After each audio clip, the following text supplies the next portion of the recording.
Hello children, today we are going to do the poem Animals. Alright, the poet here tells us that he feels more at home with animals than humans, whom he finds complicated and false. Now he finds human being, the poet Walt Whitmen, he finds human beings being more complicating, alright, and false. But he finds animals rather being very honest and lovable.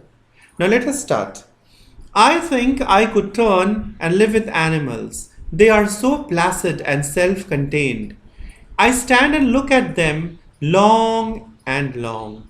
They do not sweat and whine about their condition.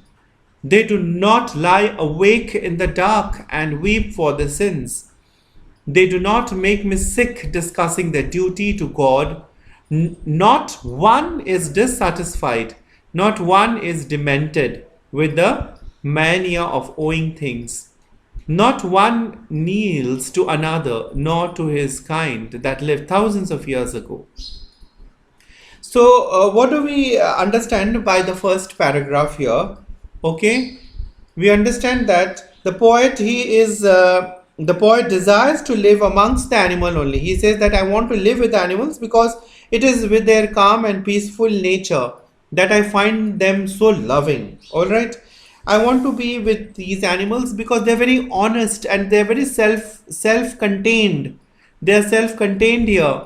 They don't want any other things like human beings do. All right, and they stand and look at them, and he is standing. I'm standing there. The poet himself is standing over there and looking at them for quite long time.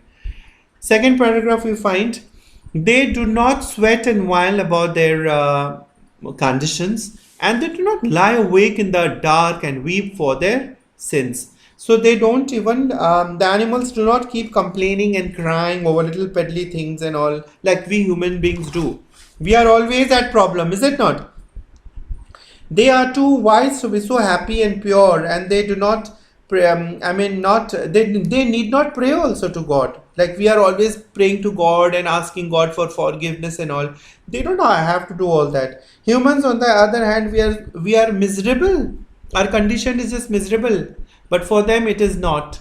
Okay, so not one is dissatisfied by amongst the animals, and they're not demented also with they're not mad with the mania of owing things. They don't want any things.